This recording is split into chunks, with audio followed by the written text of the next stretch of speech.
Hello, welcome to Radio 4's Consumer Programme. Today, there's to be a big shake-up at vets' practices to make the service offer better value for money. We'll have details on that. The people listing luxury goods for sale with the online site hardly ever worn it. They can see their stuff selling, but they don't get paid. They are still selling the product, which is mine, and it's still, they still seem to be very much active on their site. And it's like, I can't get my product back. I can't get my money back. They're selling items. I don't know what to do. I'm completely stuffed. And why gourds are being sold among the pumpkins this Halloween. Have you bought some? How do you display them? Get in touch. Email you and yours at bbc.co.uk or drop us a text to 84844. If you have a pet, and half of all households do, you'll know how expensive it is to get them treated at the vets. Prices have risen steeply at more than twice the rate of inflation. The consumer watchdog, the Competition and Markets Authority, has been investigating what lies behind these price hikes, and this morning it published its proposals for delivering better value for customers. They include much clearer listing of prices, a new price comparison website, and a cap on the amount that vets can charge for prescriptions, so that their customers can take these prescriptions and buy the drugs more cheaply elsewhere. Lucy Eyre is from the Competition and Markets Authority. She's one of their consumer directors. Lucy, hi and welcome. First of all, the CMA spent more than a year looking into this, and a record 56,000 people took part in your online consultations. A lot of those people felt they are being overcharged by high street vets. Are they right? Well, thank you. Yes, we've been looking at this for a while, and we've gathered a lot of evidence on the market. And what we found so far is that things aren't working as well as they should be for pet owners. In particular, people are often left in the dark about prices, about who owns their vet practice and whether it's part of a large group or not, and about cheaper options for medicines. And that means it can be difficult for them to compare between practices and between different services. And so as a result, that doesn't really put pressure on the vet practices to keep prices down because people don't know if they're overpriced. And we've proposed a package of measures today that should transform the way that vet businesses support their customers and mean that pet owners can visit the vet with less confusion and without paying more than they need to. So tell us more about your main recommendations. Well, let me give you an example. One of the things that people buy very frequently from their vet practice is medicines, especially for ongoing conditions. One of the top-selling medicines for pets is used to treat itchy skin in dogs. And we found that a pet owner could save over £500 a year if their dog is on this from buying online rather than through their vet practice. Okay. This is a lot, yeah. And but most people are still buying these sorts of drugs from their vet practice. We found that over 70% of these ongoing chronic medications are purchased from the vet practice. And so lots of people are missing out on these savings that they could get online. So what we're proposing in this area is that vets and vet businesses have to inform customers that they can buy these types of drugs online and that they may be cheaper, and in a number of ways. So during the consultation, when they book an appointment, and as you say, we're capping the price of the fee for the prescription that you need to be able to do that. So tell me how the price transparency will work, generally speaking, apart from the drugs. Absolutely. So one of the things we're concerned about is people choosing the right vet practice for them and for their pets in the first place. And there is actually a big difference between what practices are offering and charging, but it's very difficult for pet owners to really understand that at the moment. We found that 40% of vet practices have no prices at all for any services. And those that do, it's often quite hard to locate them on the website, or it's just for a limited range of services. So our proposed measures would include requiring vet businesses to be really upfront and put a price list of all common treatments and services on their website, so that you can shop around if you're moving house or you've got a new pet or you're not that happy with your current practice and find one that's right for you. We're also going to make them be really transparent about whether they're part of a large group or whether they are genuinely an independent practice, because some pet owners prefer an independent, some prefer a large group, and we want people to be able to choose the practice that best meets their needs. I think what people feel when they buy the drugs from the vet, if they believe it's an independent practice that they want to continue, the vets sometimes say, well, they subsidise the cost of the consultation by what they charge for the drugs. So do you think it's a fact that some of the consultation prices will rise now? I think the main thing to think about is pet owners shouldn't be kept in the dark about big savings they can make for an identical product online, and that that's not a reason to keep going with a business model that keeps pet owners uninformed of their options and price savings. So I think we'll see how it develops. But really, I think the important thing is that pet owners are given the right information about how much things are going to cost from different suppliers so that they can make these informed choices themselves. The British Veterinary Association, the organisation that represents vets, welcomes greater transparency in pricing and greater transparency over who owns practices and reform of regulation. But on this business of the price list, they say they need more clarity from you because the way veterinary care is delivered is so varied and complex. They say if you don't get this right, you'll end up creating greater confusion. What do you say to that? Well, I think we have consulted extensively with the industry, including vet businesses, large ones and small ones, and individual vets themselves, to understand what's workable for them so that we can get something that works really well for pet owners but doesn't put too much of a burden on vets who do a great job looking after our lovely pets. We consulted on a proposed price list in the past, and there were a few elements that we put on there that vets told us, well, actually, from our clinical perspective, that's quite hard to do. And what the BVA will see when they've had time to look at our proposals in detail is that we've listened, and some of those elements that they told us were quite complicated and confusing to price on a website have been removed. But still, we're saying that they must put a range of common, frequently used prices on their website so that people can know upfront what to expect and then afterwards can check that they're paying a fair price. Lucy Eyre from the Competition and Markets Authority, thank you. Well, the consumer group Which campaigned hard to get the CMA to investigate prices at vets, and Lisa Webb is from Which. Lisa, what do you think then of what the CMA is proposing now? These are its firm proposals.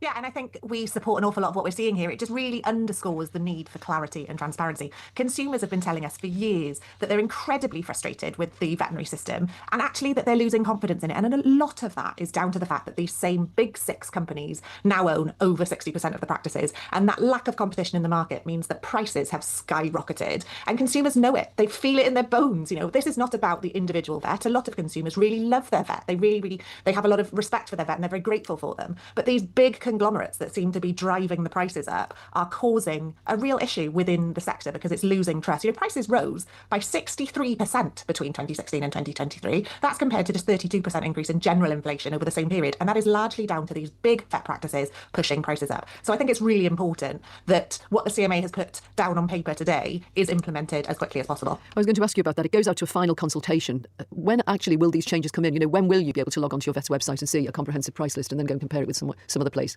Yeah, so you're right, this is provisional at this stage, and I'm sure a lot of the vet practices will have something to say about it and try and make some changes before the final paper comes out. We're expecting that in the spring, and then we would also then expect a sort of a short period, an implementation period, perhaps around 6 months for vet practices to actually implement what's going on. So it won't be before next year, put it that way. A lot of vet practices already going the right way. You know, some of them do already put some prices on their websites, but what's important here is that not enough transparency is available yet. And of course, we've heard from the BVA saying that there are some things that are just too complex to be able to say this is how much it will cost, but that doesn't mean that they can't offer, you know, maybe from and to prices to give an indication so that people are at least prepared and so that they know up front rather than finding out at the desk on the way out after they've already had the treatment how much they're expected to pay, because that can be an incredibly emotional time for a consumer. For a lot of people, these are their babies, these are their family, and if you're faced with a bill and told you have to pay it, then a lot of the time you feel like you have no option. So you need to know that information before it's too late. Lisa Webb from Which, thanks. We just had this email from Lorette. She just says, my cat was 19 and Dusty had come to the end of his life. I took him to the vet, a very hard decision. I was charged over £200 just for the euthanasia only. I felt like it was a money-making service rather than a compassionate one. Thank you for all your messages and do keep them coming in. There's been a big boom in the deer population in the UK. There are now an estimated 2 million deer here, and that is more than 4 times the number we had 50 years ago. Deer have to be culled because too many eat their way through woodland and they destroy habitat. They also spill over onto the roads. The AA recently reported a big rise in accident where cars hit deer. This need to cull is why wild venison is sometimes described as the most guilt-free meat you can buy. Even so, the market for it remains small. Ken Hall is someone who buys and eats wild venison. Ken, why did you start eating it? It goes back a long time, Winifred, back to the 1990s when we got fed up of turkey for the Christmas dinner and started branching out to things like wild boar, goose, things like that, and of course venison. And the first venison I tasted was a haunch of red deer, and quite liked it. It was a bit gamey, but I quite liked it, and we sort of went on from then. You say it was a bit gamey. The thing used to be to hang it, didn't it? And sometimes you could taste a bit strong. I don't believe they do that with it anymore, do they? No, they don't. But there are other forms of other breeds of deer. That's the roe deer, fallow deer, muntjac, and they are much more palatable and more like, for instance, turkey, chicken, goose, something like that. Where'd you get it? Sorry, Ken. Where'd you get it from, and how much does it cost? If you look around, there are estates where deer are farmed. Herwood House in Yorkshire is one such place, and there's a company associated with them that actually dispatches the deer and butchers it and sells it to the public through a website. So would that be killed in a slaughterhouse, Ken? No, that's the whole point. Yes, I thought that. Sorry, you just confused me when you said they farmed it. Yeah, when I say they farmed it, the deer run wild on the land, live off the land, and are managed without the same degree of intensive farming that cows and sheep and pigs that everybody eats undergoes. So when it comes time to cull them, as they're called, it's a bullet to the head.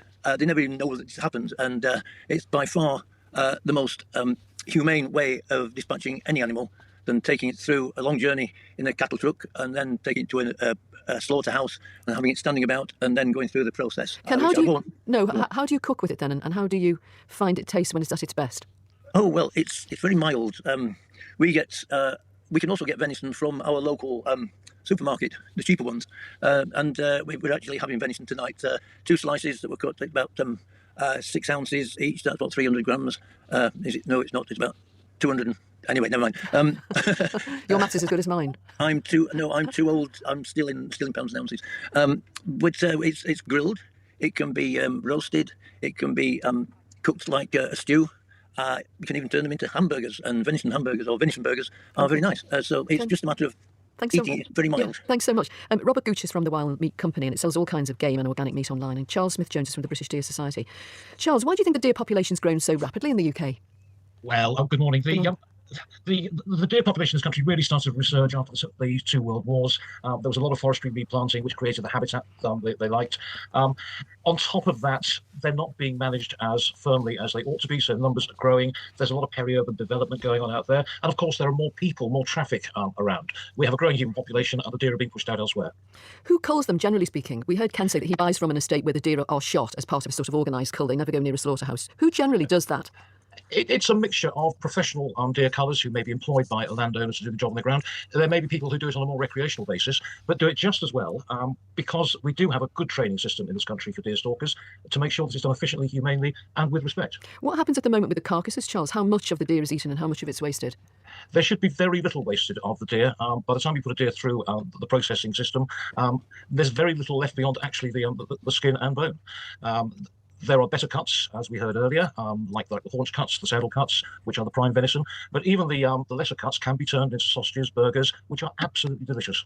Robert Gooch, the wild venison that you sell in your company online, where do you get it from? Well, we get it from estates and farms in our area. We don't tend to go much further than 10 or 15, 20 miles away from our base. And there's so many deer that we can source from that sort of small area. Ken Hall, our listener, was talking about buying venison in the supermarket. Where would that come from? Well, that's one of the concerns. It's great to hear Ken saying how much he loves venison, but quite a lot of it sold in retailers is actually farmed from and imported from New Zealand. And it's understandable that some of the bigger retailers do that because they can get supply when they want it by ordering it in large quantities and shiploads of it. But most of the wild venison is usually in UK wild venison can only be sourced from butchers and local smaller retailers, farm shops, and the estate that he mentioned. What do you think of the barriers then? Why don't more people try it? Because when you look at the prices, it's about the same as buying a beefsteak or even less? Yeah, it's the same. It's just that the accessibility to it is less because of the fact the retailers don't stock it, and that's a big worry. I mean, there are plenty of online retailers like ourselves where it can be easily sourced, but most people tend to go direct to their local retailer, and that's where they find all the normal farmed alternatives and don't find any wild venison, unfortunately. When you talk about a farmed alternative, would those deer have gone to the slaughterhouse? Because for some meat eaters, that is the big thing that they hate, that idea that the animal is slaughtered in the way that they are in most farming, as Ken Hall was saying. Yeah, there's three different types of deer sourcing. There's pure farm venison. There are one or two farms in the UK, but most of the farm venison comes from New Zealand, which it does go through an abattoir. Then you've got parkland deer, which are, if you like, semi-wild, semi-farm. They live normally in walled enclosures around big houses. They don't go through an abattoir like Ken was saying. They will be shot on site. And the pure wild deer, which is the ones that we deal with, are totally wild and are shot by stalkers and culled by stalkers, and then never see an abattoir at all. Charles, is work being done to try to grow the market for wild venison? We do need to grow the market because culling wild deer is labour intensive, infrastructure intensive. The people who do it need a return for the effort they're putting in. And of course, the greater the markets, the greater the reward for the people who do the work. So we do need that market out there. It's a shame more people won't try venison. It's a wonderful, healthy, sustainable meat. It's one of the healthiest of the red meats. And there's this sad perception it's food for posh people, which it most certainly is not. Charles Smith-Jones from the British Deer Society, Robert Gooch from the Wild Meat Company. Thank you both for that. Now, pumpkins are everywhere ready for Halloween. In 1996, Tesco supermarkets only ordered 200 pumpkins for its stores nationwide. By 2023, it was selling more than 2.5 million. You'll notice this year not only pumpkins for sale, but also gourds. They look like pumpkins, but they're smaller and in different shapes and colours and sizes, and you can't usually eat them. This growth in demand and in demand for different varieties is something that Andy King has noticed. He's the plant buyer at British Garden Centres. It has over 70 stores across the UK. Historically, we've sold pumpkins in our garden centres in and around the Lincolnshire area, as there's plenty of availability from the local farms. Their popularity is certainly increasing, and not only from the amount of customers asking about them, but also we're noticing that our UK plant suppliers have started trialling growing their own pumpkins in some of their unused fields as an additional revenue stream at the end of their main season. The unusual varieties of gourds, the striped and the variegated varieties, they're highly decorative, not something customers are purchasing to consume, but more and more people seem to be looking to create that classic, picture-perfect autumnal front door appearance. That's Andy King from British Garden Centres. Tom Robinson's the co-owner of the National Garden Adventure Farmers in Derbyshire and it hosts a pumpkin patch every year. And Emily French is from Fox's Farm in Essex. It supplies pumpkins to supermarkets and to tourist attractions, including the Tower of London and Legoland. Hi both. Welcome both. Emily, you're a wholesaler of pumpkins. Tell us what's been happening with demand that you have seen.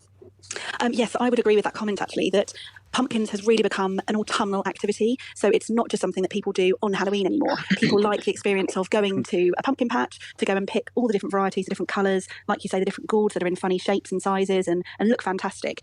And they're creating autumnal displays on their front doors, in their houses. It's really become an autumnal activity. That's what we're seeing. Tom Robinson, how long have you been doing your pumpkin patch and what happens there? Hi, yeah, we've been doing the pumpkin patch, actually selling pumpkins off the site for only a couple of years now. Prior to that, we were growing them and giving them away as people visited the adventure farm just for the autumn half term. But in the last couple of years, I mean, it's just exploded, really. We found that people, as Emily says, people are not just having them to sort of haul them out to do a jack-o'-lantern sort of thing, the old traditional way of doing it. They're actually using them for displays, and a lot of the varieties have actually got different tastes and textures to them as well. So they're actually fantastic for the table as well. Tom, do you grow gourds as well now as pumpkins? We do, yeah. There's some fantastic names and colours and varieties. So there's Turk's Turban, Gizmo, Sweet Lightning, Crown Prince, all these fantastic names and varieties. And there's a whole wash of colours from blues and greens and yellows, as well as the traditional orange sort of variety. So it's lovely, yeah. And you can't usually eat a gourd. Right. So this is a bit of a. You can actually eat some of the gourds. Some of them, when they say they're not edible, I think it's because they don't taste too good. As far as I'm aware, there's none that are actually sort of like hazardous to health. But okay, well, let's hope you're right then. Yeah. Emily, you were describing people using these gourds for decoration at home. I know they last a lot longer than a pumpkin will last. Have your customers, you're selling to some beautiful locations, do they send you pictures of what they've made with what you've sold them? Yes, some places do, and we actually also run pick your own patches here. So sometimes the customers that have been and picked them from the fields here, they send us pictures, and the displays they do are fantastic, because as they as the gentleman was saying, there's lots of different colours, lots of different shapes and sizes. They do honestly look amazing. We've got some that are like a swan, and they just you can almost dry them out and then use them as ornaments for the rest of the year. Tom, Andy King also described farmers turning any spare land they have now over to pumpkins at the end of the growing season. Are they a good earner? I'm seeing pumpkin patches springing up all over the place now. I mean, it's well documented at the minute that the farming, actually traditional farming just for food production, is struggling. So I think farmers can be an enterprising bunch, and they if they see something that looks like a winner, they'll have a go at it. And some will actually succeed and turn them into proper visitor destinations, and others, over a period of time, probably fall by the wayside. But there is definitely a big surge in demand from farmers as well. So Tom, when people turn up at your farm, you're not just growing them, you're providing an attraction. I guess they pick their own and then they have their picture taken with it, do they? Yeah, absolutely. It's we've twigged on to, I had a quick look on Emily's website this morning. They're doing exactly the same as we're doing. A lot of it's about the photo opportunities as well. People love an Instagram picture these days, or a Facebook picture, depending on your generation. And what My Wonderful Life. Have a look at My Wonderful Life in the pumpkin patch. I mean, is it true, Tom, that on the 1st of November you can't get rid of them, you can't give them away? Well, I said to your researcher yesterday, it's a little bit like Christmas trees on Boxing Day. Nobody wants them, really. But having said that, we actually have got a sustainable use for them, and that is anything that's left over, we turn the sheep into them on the field. The sheep absolutely love them. How interesting. Yeah, so we actually have got a sustainable way of getting rid of them. Well, that's good. That's good. Yeah. Emily, they say 12 million pumpkins go to waste. Maybe they mean they go to sheep. Do you have any good recipes? If you've bought one, hollowed it out, and you've got all the flesh left?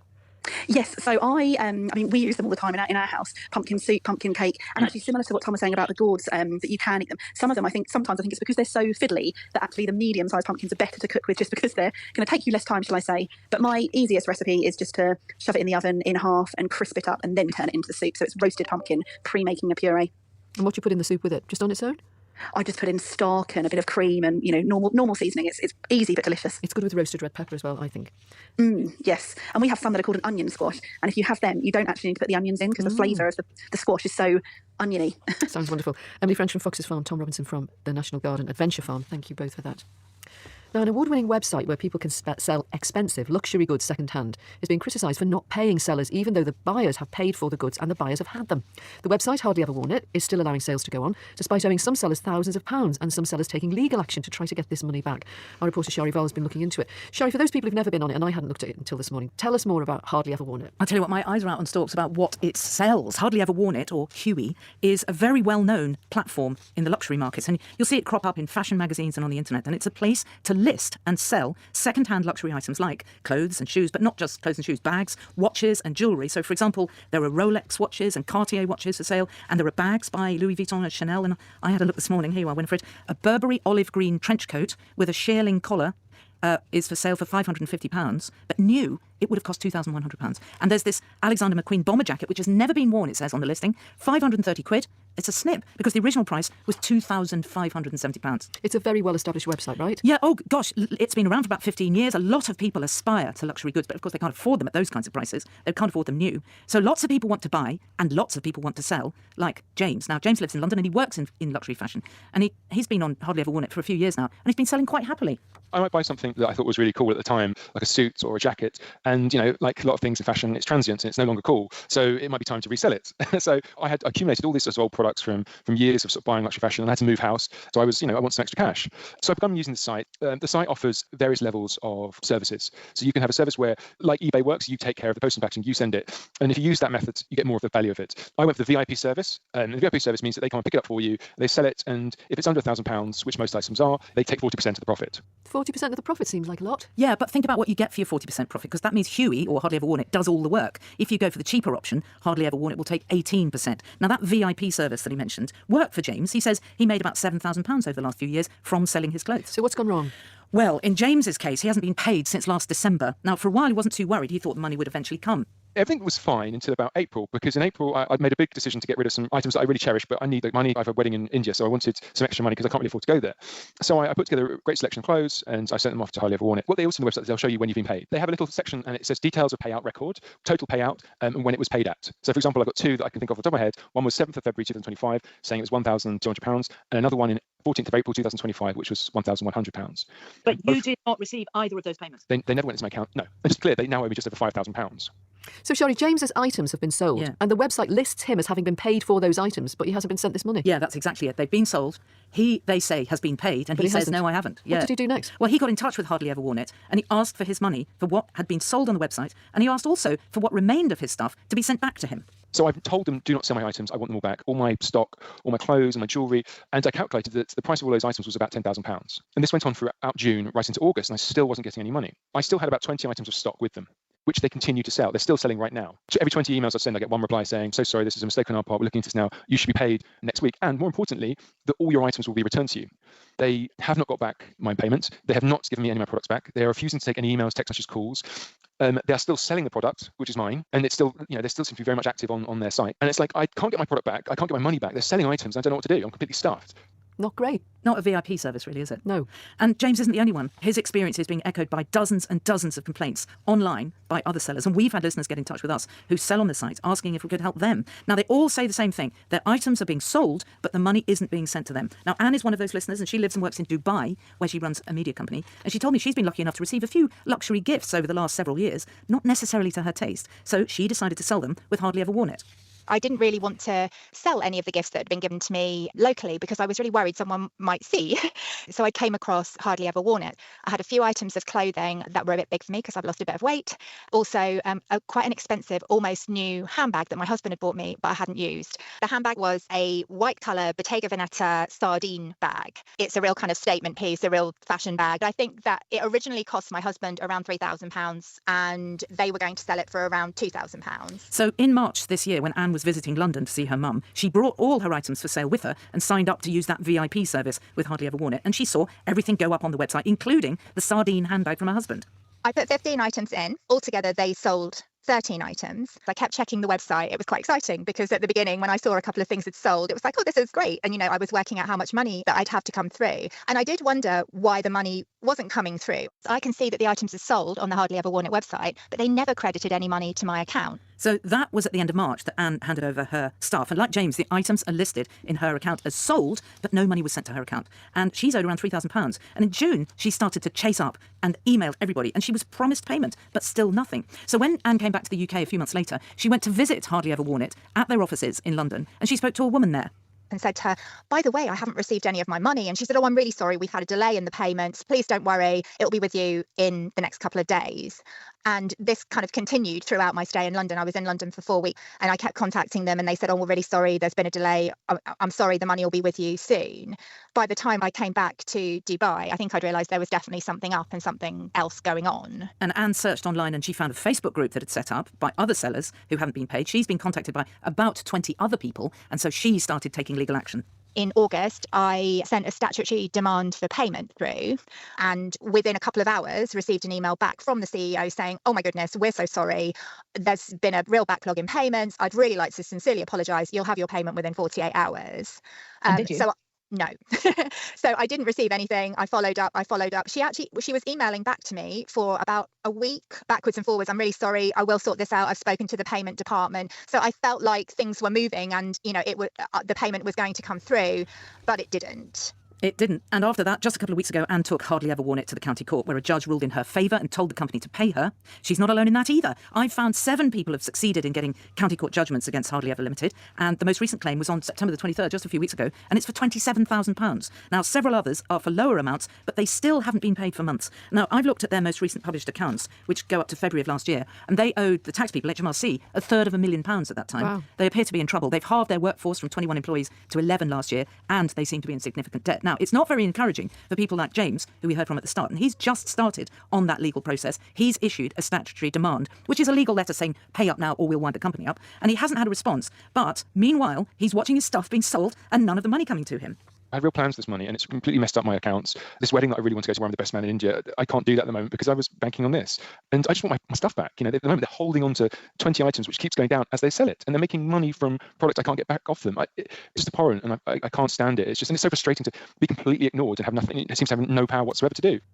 So, Shari, just while we've been on air, it seems, the website has been taken down, the Hardly Ever Worn It website. I know that you contacted them. What did they say? Yeah, well, I sent them an email giving James's experiences and Anne and several other people. And I was immediately phoned by Tatiana Volter-Ferguson, who's the director, one of the directors. And she said she'd be happy to be interviewed, but in a couple of weeks' time. And she also agreed to pull James's items from the website and return them to him. I contacted him. He says he hasn't got the items yet, but he says he can't see them for sale on the site. The site's gone now, it Well, seems. if the site has gone, it's gone in the last hour or so. Yeah. Miss Volter-Ferguson also sent a statement saying that they're very sorry for the problems. The payment systems provider was changed last November. They're also going, this is really interesting, with bearing in mind what you've just told me, that they're going through what they call a recapitalisation process. Now, I think that means someone is going to buy them, or they're trying to borrow. They're trying to get someone to buy them, an acquisition, and they also said they expect all the problems to be sorted out by the end of the month. I asked her, are you confident that you'll be able to pay all these people? And she said, yes.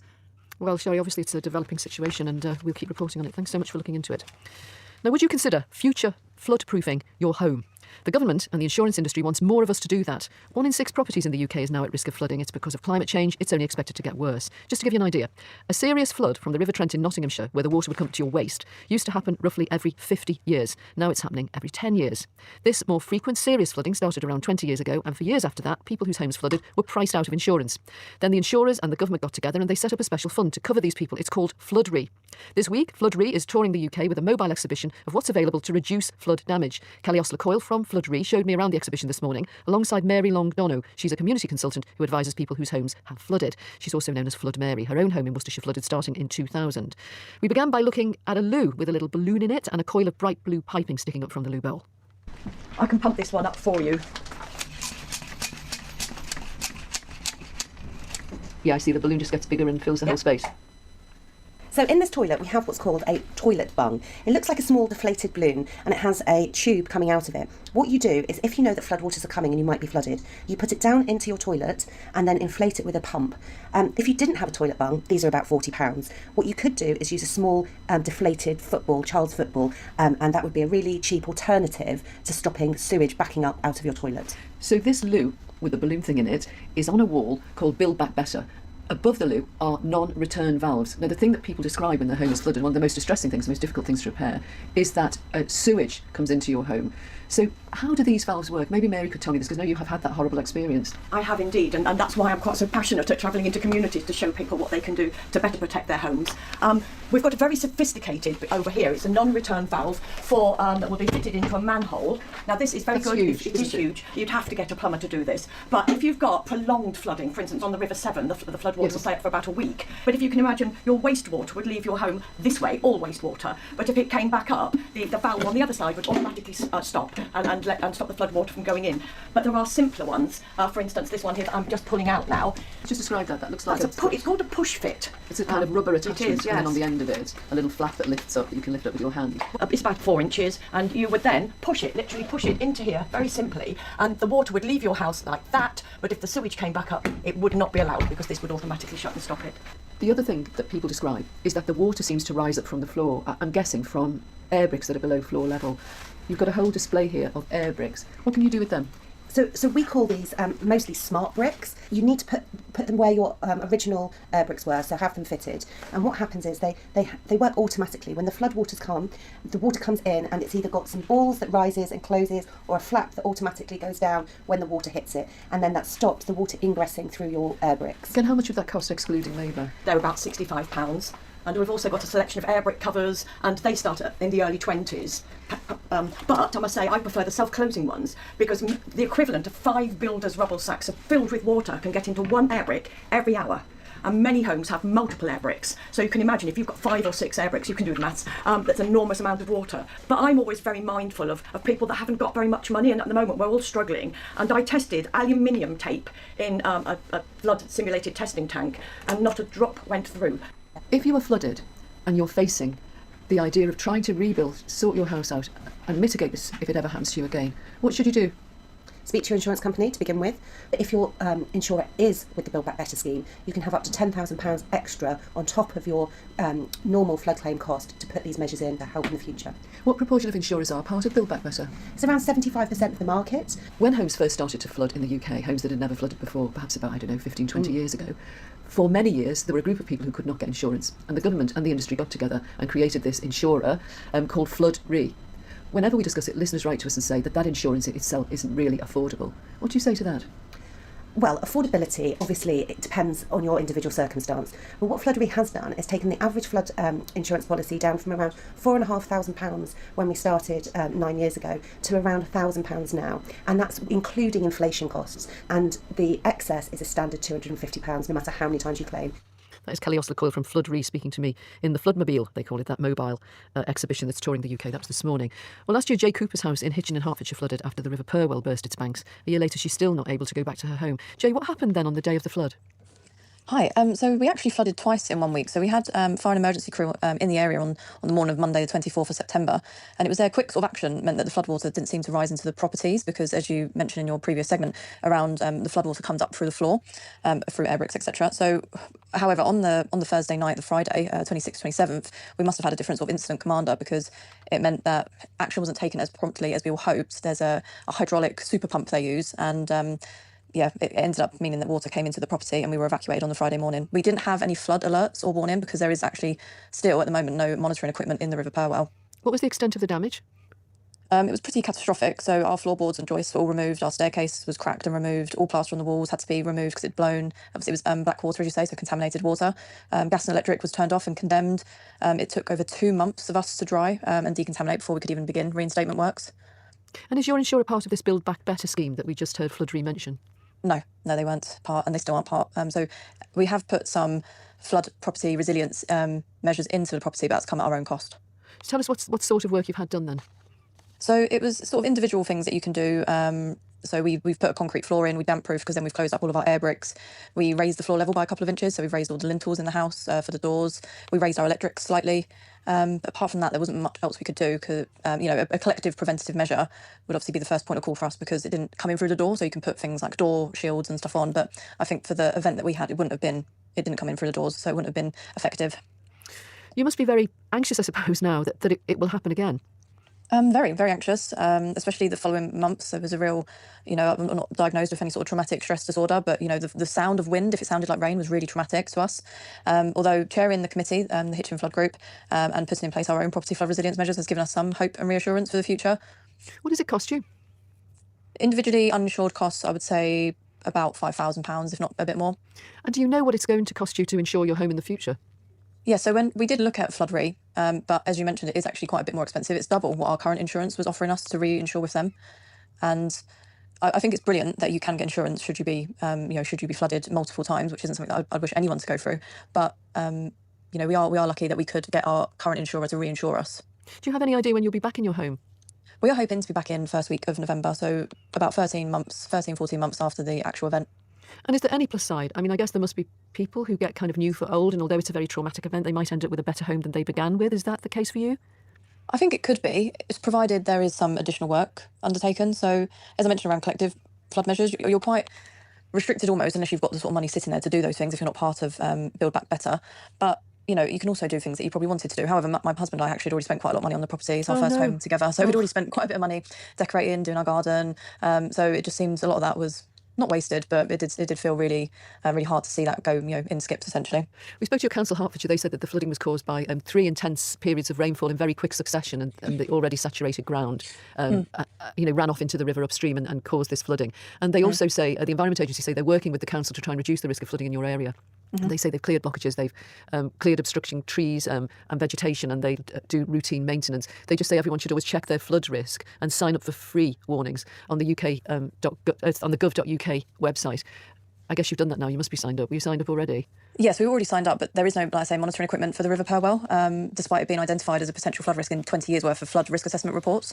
I do find the authorities are a little bit lazy putting the cause down as rain, because I think there's numerous contributing factors, which, like I say, have been identified over numerous years of flood risk assessments for the area, including drainage capacity, lack of flood alleviation schemes, and maintenance of assets. As you say, the River Purwell was absolutely blocked, chock-a-block with fallen oak trees. It still is at the moment full of silt, which is greatly reducing flow and capacity. Yeah, I'm going to have to leave it there, but thanks so much for coming on. It's just that we're out of time, and good luck with those repairs. Tomorrow, Evan Davis is here after the news at 12 at the bottom line. Then Greg Foot with Sliced Bread from 12:30. He's going to be looking at toenail fungus treatments. Just before I leave it, from Robin Langley, we were talking about ornamental gourds for Halloween and whether you can eat them or not. And the farmer said he thinks you can eat most of them. He just says, he warns, my wife grew some ornamental gourds and cooked one, believing it to be a squash. 4 of us ate it, and we were very ill indeed as a consequence. One of us was sick for a week. So some gourds may